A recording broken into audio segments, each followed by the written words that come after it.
Le tournoi des maestros de l'émission N'oubliez pas les paroles vient de débuter sur France 2 pour 4 semaines. Christopher intègre pour la première année la compétition, mais son équipe a été éliminée dès le premier prime. Il se confie sur cette expérience. Une nouvelle compétition démarre pour les plus grands maestros de N'oubliez pas les paroles. Ils sont 18 à avoir été sélectionnés pour participer à une nouvelle compétition, le tournoi des maestros. Les téléspectateurs retrouveront ainsi Margot, N°1, Renaud, N°5, ou encore des novices de cette compétition comme Natacha, N°4, Caroline, N°11, ou encore Manon, N°4.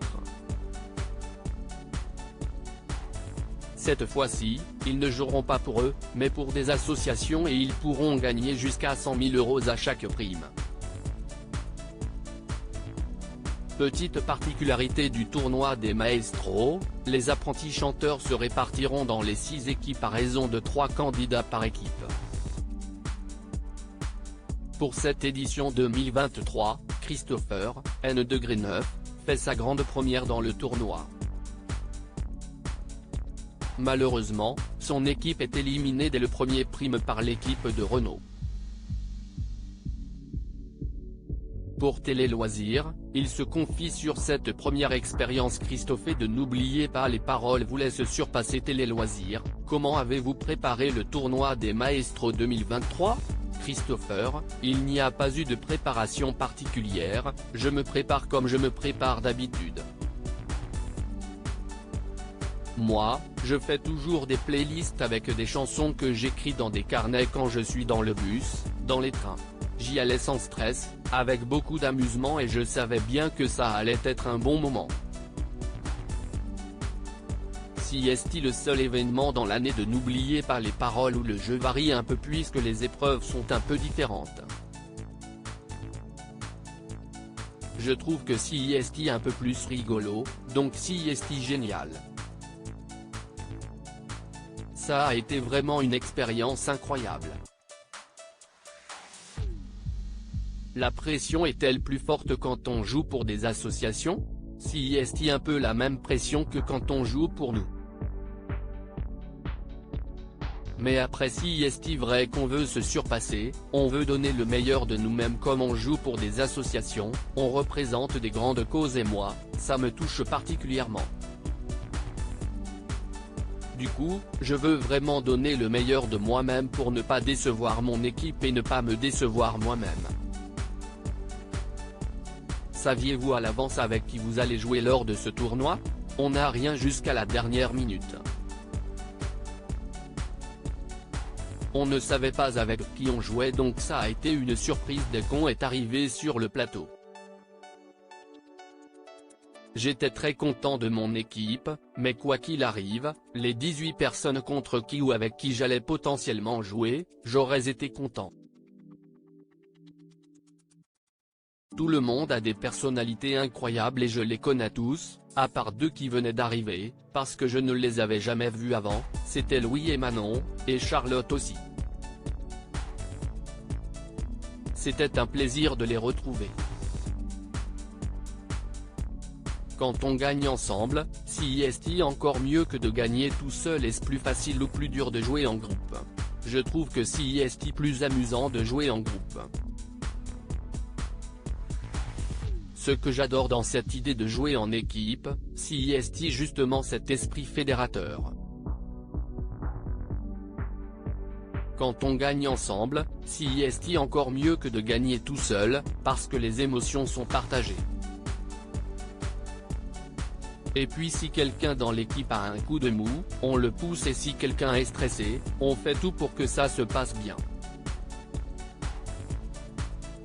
Moi, j'étais trop content de pouvoir me reposer sur les membres de mon équipe et que les membres de mon équipe puissent aussi se reposer sur moi. On est là les uns les autres pour s'aider. J'adore cet esprit-là. Je pense que ça se voit aussi à l'écran qu'on a cet esprit d'équipe et fédérateur du fait qu'on s'amuse tellement quand on est tous ensemble. Vous perdez lors du premier prime, pas trop déçu? Non, je n'étais pas trop déçu. J'étais un peu triste de ne pas accéder à la finale, mais après non, je n'étais pas triste. Franchement, à chaque fois que j'arrive sur le plateau, mon premier objectif est de profiter de tout ce qui se passe. J'ai passé une journée incroyable. Donc je n'aille retirer que le positif. Je n'ai aucun regret parce que j'ai passé une journée formidable. Même l'équipe était hyper contente, on a bien joué. On n'était pas déçus de nous-mêmes, on a super bien joué. Après voilà, on n'a pas gagné, mais ce n'est pas grave. C'était mon rêve de participer à cette émission, donc quoi qu'il arrive, que je gagne ou que je perde, on est déjà arrivé super loin dans l'émission, lors des parcours en solo note de la rédaction. C'est que du positif, que du bonus surtout. Si le jeu continue encore 10 ans, je continuerai pendant 10 ans. Quelle est l'ambiance entre les maestros en coulisses? C'est un peu comme une colonie de vacances, c'est un peu un rendez-vous annuel. Quand on arrive, on chante tous ensemble dans les coulisses, on a cette bonne énergie. C'est une ambiance de famille et c'est des souvenirs qui resteront à jamais gravés dans nos vies. Moi, à 25 ans vivre ça, c'est ouf. C'était mon rêve d'intégrer cette famille depuis des années, donc je rêvais d'être maestro et puis là, quand j'arrive et que je vois qu'un fait la famille, elle est incroyable et qu'en dehors des caméras, on s'entend tous bien, il y a un bon esprit dans l'équipe, ça fait super plaisir. Si est-il des souvenirs hyper mémorables. Toujours aussi motivé pour participer aux autres compétitions de N'oubliez pas les paroles? Mais oui. Honnêtement, je pense que personne ne dira non, à part si on est tenu par des obligations professionnelles ou autres. Jamais je ne dirai non et d'ailleurs, jamais je n'ai dit non pour aucun tournoi.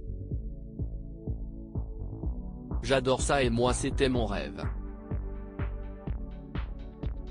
En tout cas, à chaque fois que je viens sur le plateau, je vis tellement de moments incroyables. Si le jeu continue encore 10 ans, je continuerai pendant 10 ans à répondre à leurs invitations. À lire aussi N'oubliez pas les paroles, Nagui Van Christopher et provoque l'hilarité de tous les maestros pendant la finale des Masters 2022.